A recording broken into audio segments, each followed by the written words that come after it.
Supporters and President Trump are being ridiculed, persecuted, and even prosecuted by Biden, congressional Democrats, and their radical prosecutors for raising questions about the accuracy of the 2020 election. This may be one of the most hypocritical acts in history, considering the Democrats have violently claimed that the last 3 Republican presidential wins were stolen, rigged, and illegitimate. And it was the Democrats who tried to stop the certification of a Republican president. We start with the 2000 election, where Democrats claimed it was Gore, not Bush, who won, and that the Republicans and their Supreme Court stole the election. Bush versus Gore. A court took away a presidency. If Al Gore won that election, I think he won it anyway. No doubt in my mind that Al Gore was elected president. Speaking to a Democratic group in Chicago Tuesday, he made it clear he thinks Al Gore was the winner. By the time it was over, our candidate had won the popular vote, and the only way they could win the election was to stop the voting in Florida. What I observed as a voter, as a citizen of Illinois 4 years ago, were troubling evidence of the fact that not every vote was being counted. The Supreme Court selected George W. Bush as the president. He was not elected. Katherine Harris, Jeb Bush, Jim Baker, and the Supreme Court hadn't tampered with the results, Al Gore would be president. There is overwhelming evidence that George W. Bush did not win this election. I don't think that George W. Bush won the election in 2000 against Al Gore, because I think he probably lost Florida and also the nationwide. And stolen. The court has been thwarting formation of the popular will, the most spectacular example being Bush versus Gore, where the majority, by a 5-4 vote, enjoined the counting of more than 100,000 ballots in Florida and essentially gave America its first court-appointed president. If all the votes were counted in Florida, that Al Gore would be president today and George Bush would be back in office. After the election, when you stole the election, you came back here and said, get over it. No, we're not going to get over it. I think I carried Florida. You know it, I know it, they know it. Democrat members of Congress also refused to participate in the official certification of the election. I rise to object to the fraudulent 25 Florida electoral votes. I must object because of the overwhelming evidence of official misconduct, deliberate fraud. It is signed by myself on behalf of my diverse constituents and the millions of Americans who have been disenfranchised by Florida's inaccurate vote count. I come from Florida, where you and others participated in what I call the United States coup d'etat. In 2004, the Republicans won again, and once again, the Democrats claimed the election was stolen. We could not declare that the election of November 2nd, 2004 was free and clear and transparent and real. There must be independent testing of the voting machines used in Ohio. There were numerous irregularities in Ohio, including large percentages of rejections of provisional balloting, problems with voting machines. I'm not confident that the election in Ohio was fairly decided. We know that there was substantial voter suppression, and the machines were not reliable. Some machines malfunctioned, causing votes to be counted more than once, or not at all. As we look at our election system, I think it's fair to say that there are many legitimate questions about its accuracy, about its integrity. There are still legitimate concerns over the integrity of our elections. The question, obviously, is how many instances were not caught that we don't know about. Number one, we've seen a lot of what I'll call honest glitches where it just didn't work right.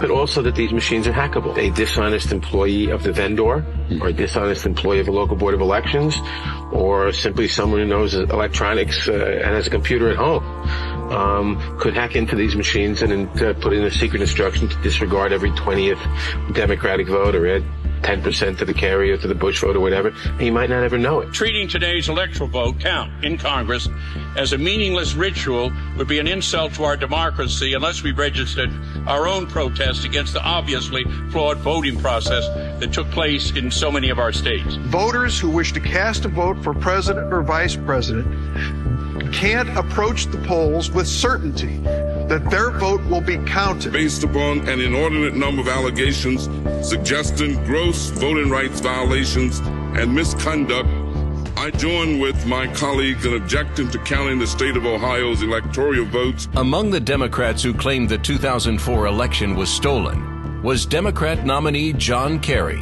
and his wife, Teresa Heinz. I arranged to meet Senator Kerry at a fundraiser to give him a copy of my book. He told me he now thinks the election was stolen. The wife of John Kerry said she has lingering doubts about the legitimacy of the election. Her theory goes like this. Two brothers, she calls hard right Republicans, own 80% of the voting machines in the U.S. Therefore, it would be easy to hack into the mother machines that control the electronic voting.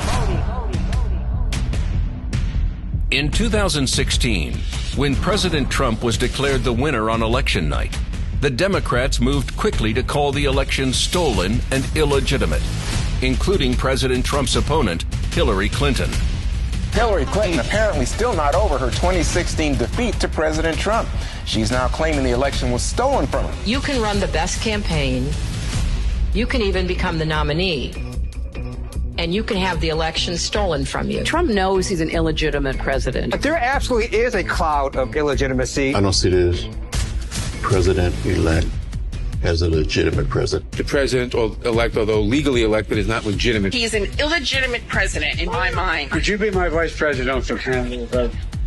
Folks, look, I absolutely agree. So that legitimacy is in question, yes. I have an objection. There was a widespread understanding that this election was not on the level. Some Democrats continued to promote the totally false narrative that President Trump had somehow conspired with the Russians. The outcome of the election was affected by their interference, and now we need to know, to what degree, if any, the Trump campaign was actually in collusion with Russia. How can you win with Russian interference, though? That's what I'm scared about in 2020. But rightly. Because I think he's an illegitimate president that didn't really win. So how do you fight against that in 2020? You are absolutely right. Trump didn't actually win the election in 2016. He lost the election, and he was put into office because the Russians interfered. You said you believe that Russia's interference altered the outcome of the election. I do. The one thing that Trump is fearful of when it comes to his being president is that finally we will see how illegitimate his victory actually was. Do you believe Trump is a legitimate president? What I believe is that there's no question that the outcome of this election was affected by the Russian interference. An independent investigation revealed that not only was this totally fabricated by the Democrats and Clinton operatives, but that Joe Biden was also complicit. The Democrats have also accused Republicans of stealing many other elections, including in Georgia. The very same place tainted Democrat Georgia prosecutor Fani Willis is now unfairly prosecuting President Trump for suggesting there was voter fraud. I acknowledge that former Secretary of State Brian Kemp will be certified as the victor in the 2018 gubernatorial election. This is not a speech of concession. And despite the final tally and the inauguration and the situation we find ourselves in, I do have one very affirmative statement to make. We won. Without voter suppression, Stacey Abrams would be the governor of Georgia. Andrew Gillum is the governor of Florida. If Stacey Abrams doesn't win in Georgia, they stole it. It's clear. I think that Stacey Abrams' election is being stolen from her. If she had a fair election, she already would have won. Georgia voters did not have their votes counted. They were not allowed to cast votes. They had their votes discarded. Reminder, she wrote, Brian Kemp stole the gubernatorial election from Georgians and Stacey Abrams. Certainly gave the appearance of unfairness. I think it was unfairness. Stacey ran a great campaign. She probably won. She would be the governor of Georgia today had the governor of Georgia not disenfranchised 1.4 million Georgia voters before the election. That's what happened to Stacey Abrams. They took the votes away. Notably, did not concede. Okay, you acknowledged that he won, but you did not concede. Correct. 5 months later, do you still feel like your opponent won through voter suppression? Yes. Many in America are asking why President Trump is being prosecuted for doing the very same thing Democrats like Biden and Hillary have done. And the answer is very simple. Like a third world corrupt dictator, Biden will use any means necessary to stop the one Republican he knows he can't beat. How can you win with Russian interference? Not the illegitimate president. He is an illegitimate president. Russia's interference. They stole it. It's clear. I'm Donald J. Trump, and I approve this message.